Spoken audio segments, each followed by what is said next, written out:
Philly's finest Sean Brady puts on an absolute clinic, dominating Leon Edwards before submitting him in the fourth round. This is the UFC London recap on Fighting with Friends.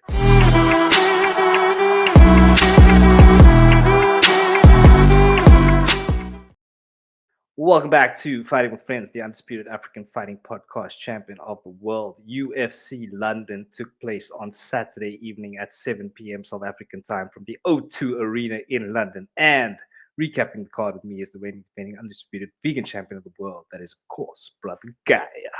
Yes, what's up, boys and ladies? How's it going?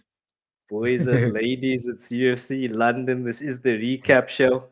And as always, BG, we start At the top of the card. at the top of the card. We saw Sean Brady shut out Leon Edwards for the entire fight before really putting him out of his misery and submitting him. Really establishing himself as a forerunner in the title contendership here in the welterweight division. Oh, BG, what can you tell us here, bro? yeah, dude. Not caught us by surprise, but definitely silenced everybody that kind of how do you put this? They kind of not took away, but everyone kind of lost their sort of investment in Sean Brady after losing to Bilal Muhammad. Not to find the right word. Investment could be the right word. In Sean Brady, and then we're like, oh, who's this dude? He lost to Bilal Muhammad. So that led me thinking like, maybe he's not that great because no one really rated Bilal Muhammad. But then after this performance, you ask yourself, was Bilal Muhammad really that good against Leon Edwards? Was he just overrated because he beat Kamaru Usman twice? You know what I mean? But dude, we have to give props to Sean Brady, man. He came into this fight and he shut Leon Edwards up from the first round. In fact, after he landed that takedown in the first round, I think Leon Edwards looked a bit dejected, and Brady looked like he was excited because he realized I can take him down actually at will. I can do it easily. He had Leon in trouble almost every round. When they got to the ground, Leon didn't want to be there. He was just like, I don't want to be in this position. So I thought it was quite interesting. And like we spoke about in the past, where we say when really polished strikers take on fantastic wrestlers, they strike differently. They almost a bit hesitant into how they throw their strikes. They don't flow as easily as they normally do because they might get taken down. I think Leon Edwards, personally, for lack of a better term, I think he got bullied here. I think that Brady was strong. Like he looked very, very strong. Stronger than what Bilal Muhammad looked when he was fought against Leon Edwards. But Brady looked like he was fuller as well. And I think he did say at the end of the fight, he came into this fight at 191 pounds. Like, listen, he was 20 pounds over Yeah. on fight night, on the day of the fight, 20 pounds over. He was significantly bigger than Leon Edwards in the fight. Again, no excuses. I'm not making any excuses for anybody here. It was didn't look like he was out of shape. He didn't look like he was half asleep like against Bilal Muhammad. He looked like he was ready for the fight. He looked like he was in it. But I just think that he wasn't sure he would do. I think he wasn't prepared for being overpowered the way Brady overpowered him over the course of that 4 rounds. And honestly, I think Brady could have actually sunk in submission earlier. He could have done it in round 2 if he wanted to. But dude, to see him go for 4 rounds and it looked like he could go another round quite easily. But I mean, they were fighting his style. They were fighting wrestling and jiu-jitsu, so it was in his favor. And I think he used the word assault, like he just basically assaulted Leon in that fight. Like Edwards couldn't do anything. He couldn't establish any body kicks. He couldn't throw the tip kick the way he wanted to because Brady was going to take him down. Brady made him aware that any punch, any kick you're going to throw, I'm going to catch it and I'm going to take you down from it. And he was doing that every time. I think he landed 5 takedowns out of 7, and it all came in round 2 and 3. Round 2, 3, and 4. Basically, every round he was landing something on him. He made Leon aware that whatever you're gonna try and throw at me, I'm gonna catch you. I'm gonna take you down. I'm gonna keep you there. And he was doing that at will and easy. And the way he sunk in that guillotine choke was masterful, bro. Like he got the top control. He got the full mount in a way that Leon wasn't even prepared to get the hips away. Yeah, I just think Sean Brady put on a good performance. Deserved it. Put himself as a top contender in this division right now. And I would like to see him fight Bilal Muhammad again. I don't think he's going to get it next, but I do think that fight would be a fantastic rematch. And it made me think about this fight when I came back from Santa Lina Bay. Made me think about this fight. Um, is Leon Edwards that great? or is Bilal Muhammad the way we all seem to speak about him? Is he that shit, or actually should we give him his props for beating both these two guys, Edwards and Brady? You know what I mean? Because he's the current champion. I know he's a boring character. His vibe is a bit obnoxious and annoying to watch. But when it comes down to fighting in the fight game, I do like to say this. He did show people the blueprint on how to beat someone like Leon Edwards. And that is to take away the spaces. Take away the spaces. He can't kick. He can't do what he wants to do. He cracked Brady with an elbow. That was the cleanest elbow you'll ever seen. When Brady came in forward, wow, a super elbow he threw. And Brady got cut by it, but he didn't get rocked. He didn't look like he was shooketh. He was just like walked him forward, took him down. And I was like, what? That elbow Mhm. would knock out anybody. It would knock out anyone. It was a clean elbow, Brian. Brady just walked right Mm. through him and took him down from that elbow position. So I was like, yeah, I think we have to give Bilal Muhammad his props for doing what he did. Even though I do think that Edwards was a bit of a sleep in that fight, I still think that the style that Bilal Muhammad deployed on him is a style that's scary to deal with. And I did say in the preview that Brady is similar to Bilal Muhammad, but Brady is more of a killer. He can't submit you. He does finish his fights. Muhammad doesn't finish his fights. Brady went in and he finished the fight. So yeah, big ups to Sean Brady for doing what he did. Now he can call a shot. So he does call the shot, bro. Mm, Bilal, of course, is fighting JDM now. yes. Shawkat seemingly doesn't have a fight there. Would that be the next logical fight then? Yeah, I think that's the next matchup, AD. Um Ayo, Jack Della Maddalena might just beat Bilal Muhammad. But Brady definitely with a performance like that, beating one of England's finest, you have to put him up there against Shafkat. Eh? Usman hasn't fought in 2 years, so I would say Sean Brady versus Shafkat is the rightful decision for the UFC to make as a number one contender matchup for that one. And the winner would get the winner of Bilal Muhammad versus Jack Della Maddalena. And then what happens next for Leon? Does he get the loser of Bilal, JDM, or would you like to see him fight further down? I mean, there's the Ian Machado Gary fight. Yes, I think that will be the next fight for Leon. I don't know if they can sell Joaquin Buckley versus Leon Edwards. I don't know if that will sell the same way it would for Ian Machado Gary versus Leon Edwards, especially because Machado Gary went decision against Shafkat in his last fight. Um, I think he's got more of a pull and weight in the UFC over Joaquin Buckley. So I would definitely see Leon Edwards versus um, Ian Machado Gary, and that would be a great fight to watch actually, and to be a nice fight to watch. Yeah, definitely. And then that naturally would open up Joaquin Buckley to fight Kamaru Usman. There we go. And I, Mm, and I so don't think Kamaru Usman has any sort of backing power to deny that fight. I don't think he can. He can't run yeah, anywhere. You've been out for yeah. too long. You lost fights. You lost two fights. You lost. Lost three fights. You want to lose. So it's a three-fight losing streak, by the way. So I don't think he has that much power where you can say, "I don't want to fight Joaquin Buckley." I think you're gonna have to fight Joaquin Buckley next. Yeah, nah, he's in no position to turn down that fight whatsoever. Um, but yeah, ladies and gentlemen, drop a comment there. Let us know your thoughts on this one. PG, any final thoughts from you Yeah, dude. I think I'm becoming a Brady fan. here? That's my no lies. I really like the way he fought the fight. I like the vibe he's giving off. He's a wholesome character. Sometimes got a bit of a douchey vibe, but that's I can look past that. I think his style and the way he fought left me feeling like becoming a fan. Yeah, it's difficult.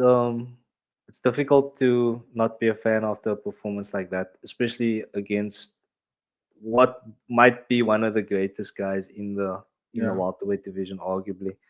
But yeah, definitely showed him up there, and like you said, Bilal did create the blueprint there for that style to beat Leon. But all right, PG, we'll keep it going to the light heavyweight division, where we saw Carlos Ulberg defeat Jan Blachowicz. We Mhm. of course both said Jan would get the job done here. Jan didn't really utilize any wrestling.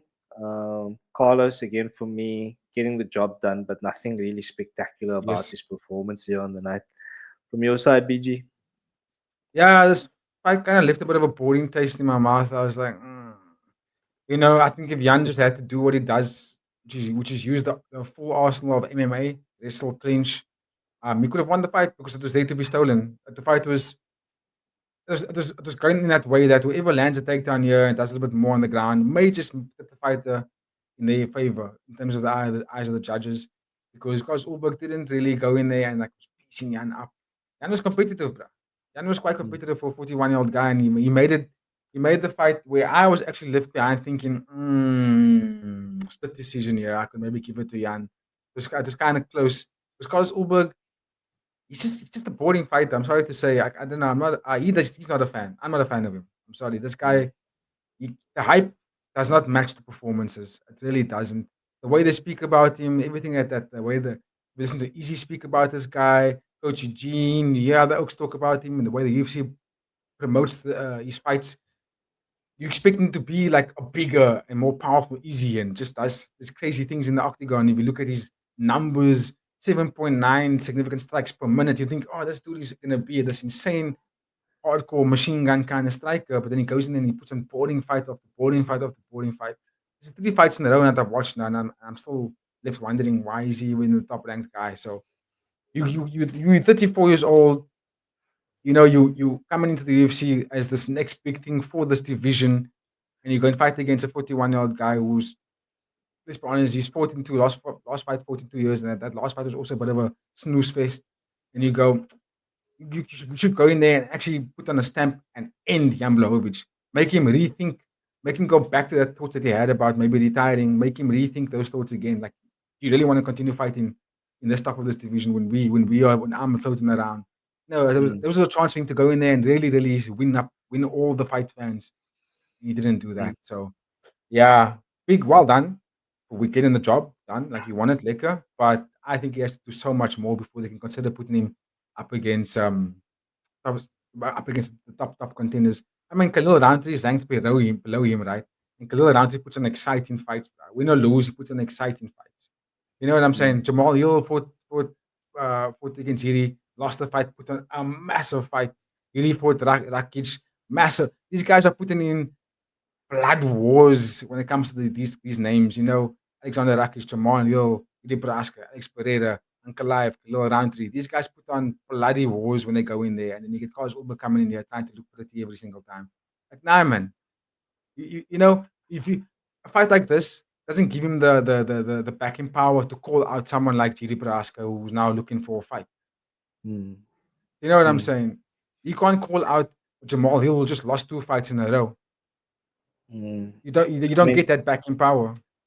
yeah, yeah. I mean, Chiri's the only one who doesn't have a fight there, though. I mean, Alexander Rakic, Mm. but I mean, you might give him Rakic to punish him for Yes. his performance, but at the same time, the numbers are there, bruh. The man is on a hell of a streak. He hasn't lost in a long time, so Yeah. that side of it you can't really argue with. But I do agree, Yeah. BG. Like I said, underwhelming performance. And for me, I would Underwhelming now. personally just give him Rakic and say, look, Yes. if you really want to fight with the big boys, show me how you put on a finish this, bruh. Finish this guy, and then Finish this guy. I'll give you a title shot. I'll let you fight the winner of Pereira and Kalaev after that, bruh. You finish Rakic. You know 80, what I and mean? that's not even out of the realms of reality because I think Rakic is going to be the next fight. He can never fight Yuri. I'm sorry, Yuri is way too high up. And if they give him that fight, I'll be very surprised. But what you said was amazing because Chatri Sitatong even said that in the press conference about Jonathan Diabella, who won his fight. And he was saying, I love Jonathan Diabella. Looked him in his face and said, I love this guy. But I'm going to be real honest about him and I'm going to be real critical about the guy. Give me a finish, then I'll give you a title fight against Prajancha. You know what I Mm. mean? Show me that you can go in there and do the things. You know what I'm saying? So I agree with it. I think Carlos Ulberg is getting a lot of sort of favor from the UFC, but I think he needs to do a lot more than that to consider because if you look at the top 5 of that division, Rakic, Hill, Blachowicz, Iri, Raska, Pereira, and Kalaev, all of those guys they will end fights. They'll tap you out, they'll knock you out, they will go in there and they'll finish you. You know what I mean? Okay, Blachowicz not so much anymore, but they'll put on fights where they are finishing their fights. Because Ulberg, his last couple of fights haven't really been desired. Like we haven't really seen it and go, oh, that's really amazing. So he's going to do a lot more, and I think Rakic just must be the next matchup for me. And if he wins that fight in a definitive fashion by like a stoppage, he can definitely call out anyone. They can't deny him that fight. Yeah, I do agree there. And I mean, if Jan doesn't retire, then let him fight Nikita Krylov, Yes, right? yes, yeah. Yeah, I think yeah that pretty much does it because like, I don't think. Ulberg's reached the level where he can fight Prohaska either. So yeah. But of course, ladies and gentlemen, drop us a comment there. Let us know your thoughts. Of course, subscribe to the channel and please like the video. Any Mm-hmm. final thoughts on this one, BG? Not really. All Nothing. right. Nothing. Right on with. Then we will move to the welterweight division where we saw Kevin Holland get back into the dub column, winning by unanimous decision over Gunnar Nelson here. And yeah, this was a very strange fight to score, if I remember correctly, because Kevin Holland, Gunnar Nelson had a lot of control time on top Yes. position, but Kevin Holland was landing more strikes from the bottom. So it was like Yeah. a very strange one there. I think the right decision at the end of the day, I did tip Gunnar Nelson to get it. I thought he'd do a bit more with that top Mm. position, which he did end up getting. The PG from your side, what can you tell us here, Yeah. bro? Same. I also thought that Van Arsenal was going to be a bit stronger in the division, wrestling department once they got to the ground. Like actually go and sync up the submission, chain submission, get Holland panicking, and then sync up something. But how do you deny an athlete that is more active, even if they're on the bottom? I Yeah, think Holland was on his back, but he was throwing some elbows. He was trying to punch. He was mm, trying to get him off. He wasn't just sitting laying there like he did in previous fights and let them dominate him at will the way RDR did, for example. But this is what you get when you don't fight so frequently. This is what you're gonna get. You're gonna get a washed out athlete. That I don't know why he's still on the contract of UFC when he only fights once every 2 years. So yeah, this is what happens when you're not active. Holland on the other hand, yes, he's lost a number of fights. I think 3 in his last 5 or something like that. But he's been active. He's been trying to fight. Again, another guy that hasn't really like honed in on a division, but he's been frequently enough to develop muscle memory, develop a sort of a familiar feeling of in a fight. And then Nelson has just been training, not really been in a fight. So yeah, I'm not gutted for the result. Also not surprised really. Holland, being the more frequent fighter, should have gone in there and actually won the fight. Um, Still not impressed with either of them. I still think Holland has to, I don't know where to go from here with him. As for Gunnar mm. Nelson, if I'm UFC, I would actually just retrench this guy. Like just let him go. No, for real. What are you there for? What is he there for? To do I what? have no idea, bro. I mean, he's obviously there to fight Kevin Holland, but beyond that, I don't. Yeah, I'd look at. He takes 2 years off at a time, bro. So it's like I don't Yes, see the point of having him. But he's unranked. If you need a guy to fill a spot, you might just keep him on the roster for those I purposes. Like, guess. yeah, but yeah, no future for him in the division. I don't think. Would you like to Mm-mm. see Kevin Holland fight a ranked opponent next, or do you think he's not ready I yet? don't want to see Kevin Holland fight at all, to be honest with you. And I'm not trying to be funny or anything. It's just I like to see fights that mean something. I like to see fights that make sense. The matchups make sense. There's incentive for the fight. Kevin Holland, since the time of beating Jacare Souza and them, since then he's gone on a bit of a up and down kind of career, and it left me going, I don't want to be a fan of that person. Mm, I like to be a fan of an athlete that says, "This is my game plan. I want to be a champion in the next 2 years or the next year and a half. I want to fight this, and this. I'm going to go about it. And even if I lose, I'm still going to stick. This is still what I want to get through." Kevin Holland is the kind of fighter that he tells people like, I don't want to fight for the championship. I just want to make money. You know what I mean? No, man, mm, I don't want to go on a roller coaster. At least if you're competing for a championship, like for example, Dustin Poirier, through all these ups and downs, you stuck by him regardless of what happened through his career because he made us aware of what he wants to do and he tried to get it no matter what. Manny mm, Moicano, another guy, he makes funny jokes about money, but you get what he says he's gonna give you, and you become mm. a fan. And Kevin Holland doesn't do that. He promises stuff to his fans, but then he fights between two divisions that he can't even make weight for. So it's like I don't want to get behind this guy. And then also these two athletes, Gunnar Nelson, nothing to say Do you about want to him really. watch So that? Yeah, bruh. But yeah, I think for Kevin Holland, bruh, it's like he's the kind of fighter where if he doesn't get a spectacular finish, he's just no way. Like, you know what I mean? Because even for yes, him to win by decision like this, it doesn't really do anything for his stock. So, because I do remember when there was kind of this hype train with Kevin Holland, that's when he's mm, getting spectacular finishes, man. That's Yes. that's when he looks good. But so when it's good, it's good. But when it's bad, it's very bad. And even a Yeah. decision when it's just not enough for him to Yeah. warrant a ranked opponent. So yeah, not much changes You from the see, result of this fight. he's he's also not doing a good job of like winning fans over. If you watch his interviews and things, the dude just sounds like he's unhappy. And Mm, he even makes it clear, like, I don't want to do interviews. I don't want to. Why am I even here? He even uses this words like, why am I here? What's the? Because you have to promote the fight. That's part of the business of you, of what you sign a contract for. You must do this. I also mm, don't like any of it, but you must do it anyway. So rather just commit, dude. You might just get a lot more fans that way. But it sounds to us almost like he just doesn't want to be in the fight game anymore. And I would prefer if he actually just goes fighting completely. Go. Take up what's that thing? Uh what's the sport called when you shoot in the targets? um, Anyway, go take that up. That's what you're good at. You seem to enjoy that more than anything. Go do that. I can't get to the name of that sport now, but we'll get back to But that at a yeah. later stage. Let us know in the comments. But okay, then BG, we'll go to a women's throwweight bout. We saw Molly McCann losing out to Alexia Tainara, who just looked Mhm, super hyped from a walkout. She was just having the best time of everyone there, Alexia. mhm. Um, Getting the job done by submission in the first round. Um, was that what was it? Uh, Was it can't even remember now. Wasn't it the rear uh, naked choke? Or was it armbar? could have been one or the other. I've seen so many submissions this weekend. I Yeah, apologize.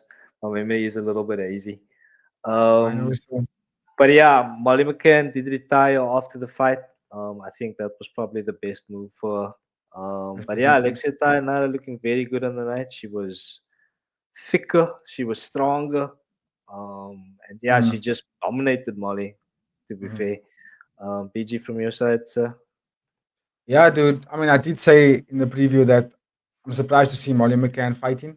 I thought she was gonna commit to the retirement. That because she sounded like she wanted to do it already. I don't know why. Even in the last fight, in the build up to the last fight, she was saying this might be my last one. So I'm surprised that she took this fight. Maybe she took it because the UFC was going to pay her. It's in London. Like, let's give her some good cash to come in. It's a British name.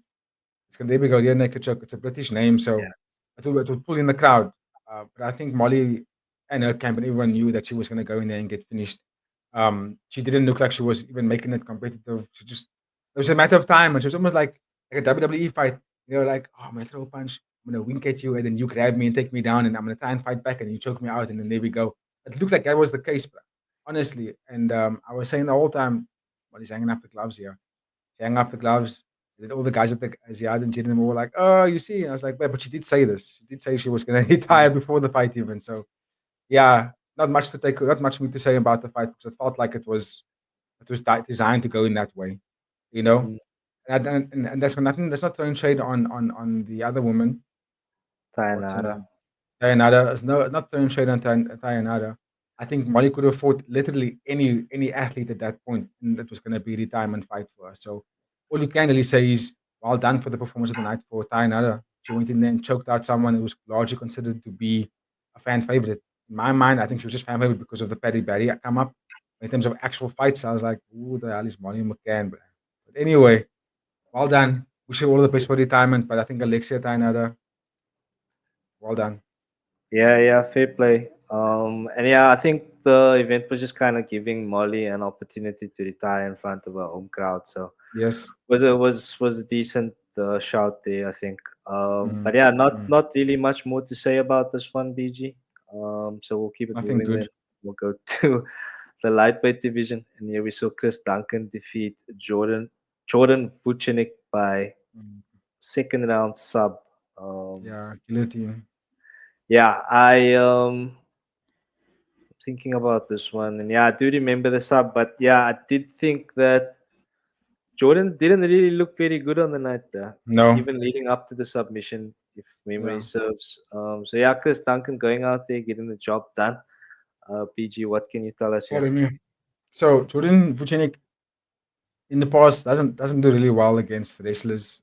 Actually struggles against him quite often. I think Chris Duncan did the tape, he did the research, and he realized, okay, if I stay close to this guy and stay chain wrestling him and just making him tired, weighing out those arms, he's not gonna like it. And he did exactly that. I think Jordan landed a few takedowns. I'm not Jordan. Chris landed a few takedowns, and he was just more of the dog in the fight. And I think Jordan didn't. I thought Jordan was going to stand up a bit better and actually make it a bit of a spectacle. I do think he's a better striker, but yeah, I think his arms and everything were just gassed out by the overwhelming pressure that Chris Duncan was just staying on him the whole time, like walking him down, making him second guess. And then Jordan also shot a few takedowns. I think he shot 2 takedowns, which he doesn't really do. When he did that, I realized, nah, Chris got your number, my friend. 'Cause you didn't really want to wrestle, but now you're trying to. He's got your number. And then Chris Yeah. Duncan basically, when Jordan shot that second takedown, Chris Duncan just stopped him, sunk in the guillotine, up for guard, and then basically just choked him out and did a flawless job of it, by the way. I thought it was a really good technique from Chris Duncan. I thought he was going to be a bit off the pace in this fight, but he wasn't. And it shows you what happens when you have momentum on your side. You actually, you perform really well because Chris Duncan came off from another submission before this fight. So you could see the momentum was on his side. Yeah, there it is. That's the guillotine choke. So we've got to give him props for being able to have done that against an athlete who largely considered he was going to get knocked out by this guy, but he didn't. So yeah, big ups to Chris Duncan for getting it done in that fashion. Yeah, man. Big ups on the night there, Chris Duncan. But yeah, let us know in the comments if you have any thoughts on Chris Duncan. I don't really have too much more to say on the matter, hmm BG. From your hmm side? I think he's one more fight away from like a top 15 contender. Just like one more fight. Um, maybe he gets Grant Dawson if Grant Dawson doesn't have a fight next. But yeah, I would probably see him fight in another unranked opponent first before he gets, because the top 15 of the lightweight division is probably the toughest you'll ever see out of all the Yeah, divisions. So yeah. yeah, I think he has to fight one more fight first before he gets in there.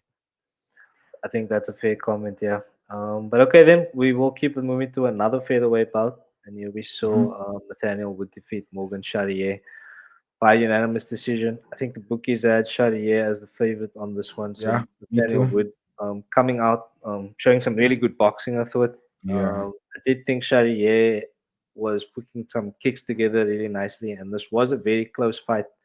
So BG, what can you tell us about this one, bro? Yeah, I thought it was quite competitive. I did say that Nathan Wood has got the boxing. Remember, I was saying like what he was struggling with mainly is the distance and getting in. So Bogacharia is a really good counter striker. He moves around really well. Like you said, he established the kicks and he was utilizing that in a nice fashion. But Nathan Wood looks like he was just fired up for the fight. I think he was prepared to go in there and not lose.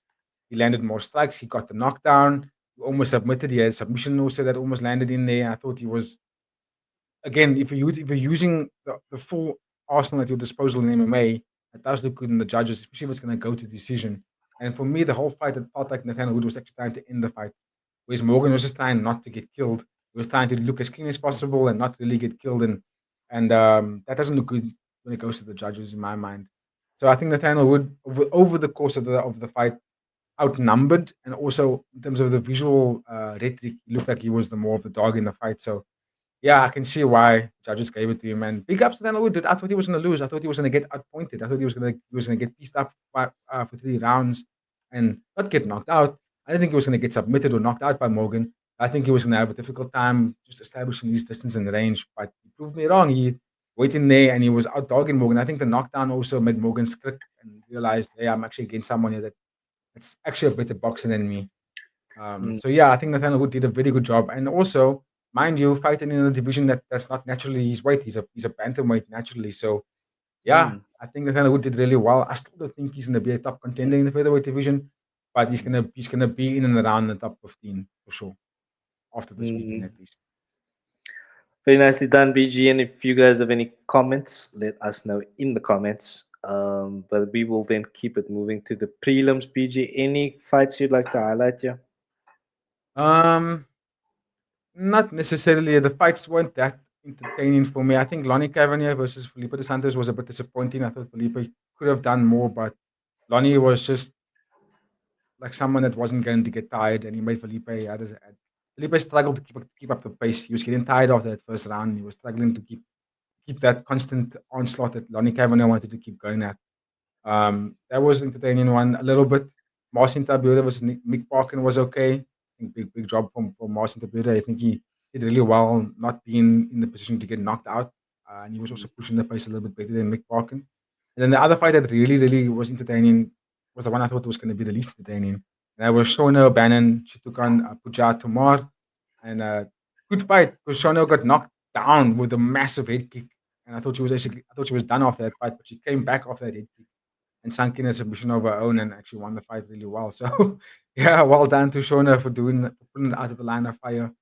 mm, As for the rest of the fights, yeah, they weren't that amazing. Leroy Duncan was a bit boring. Every time I think he's gonna knock someone out, he doesn't. Uh, mm. so yeah, and Yeah, Jai man. Herbert as well. I thought Jai Herbert was Yeah, gonna win, but he didn't. yeah. I need to just highlight this Jai Albert versus Chris Padilla fight. This was an absolutely terrible fight. Bro. I remember watching it on stream, and I was just like, "This is one of the worst fights I've ever seen." It was just Yeah. extremely boring. I thought Marcin Tybura, I thought Nick Parkins won this fight. Nick Parkins, excuse me. I actually thought he won the fight, but I thought he was the busier fighter. Hmm. And look at the Hmm. total strikes thrown here. Yeah. So I I would think have given, yeah. yeah, I think because Marcin was trying to make it like a bit more ugly, man. He was trying to wrestle with him. Mm, Probably obviously didn't land the takedowns, but he was trying to make it a fight that wasn't just a set-up boxing fight, and I think that does count a lot into the judges. But for me, it could have gone either way. Both guys were doing enough to kind of say that they won the fight, but nothing amazing to take home from it. I thought there was going to be a definitely. knockout here because both guys can knock people out. They do knock people out, but Mm. didn't happen. But yeah, not really too much else to say on this one, ladies and gentlemen. But yeah, of course, if you have made it this far in the video, please don't forget to like, share, subscribe, and I watch your watch the podcast podcast every every fucking day. day. Joe Joe Rogan. Rogan. PG, we're gonna wrap it up there. Yes, So sir. please give me your final thoughts and rating for the card, please, sir. Final thoughts. God wasn't that amazing. Um, big plus or big takeaway that was amazing for me is that Sean Brady did fight in a way that I was like, hey, this dude might just be the next big killer in this division. So that's a big plus. I'm gonna stick with my rating I did before. I'm gonna go with a 5. I'm gonna keep it as a 5. But I really want to end it off by saying that Sean Brady top stuff, Great bro. Top performance. stuff. Yeah, Yeah. yeah, yeah. Statement performance by Sean Yeah. Brady. And I think that was definitely the biggest takeaway Yeah. from the event. But ladies and gentlemen, thank you very much for tuning in once again. Thank you everyone who tuned in on the live streams this weekend. And of course, keep a lookout for us this week when we bring you some more UFC and One Championship content. Thank you very Mhm. much, ladies and gentlemen, for myself, BG, BB, Jedi Knight, all of us here at Fighting with Friends Conglomerate. Have a great week. We are out of here.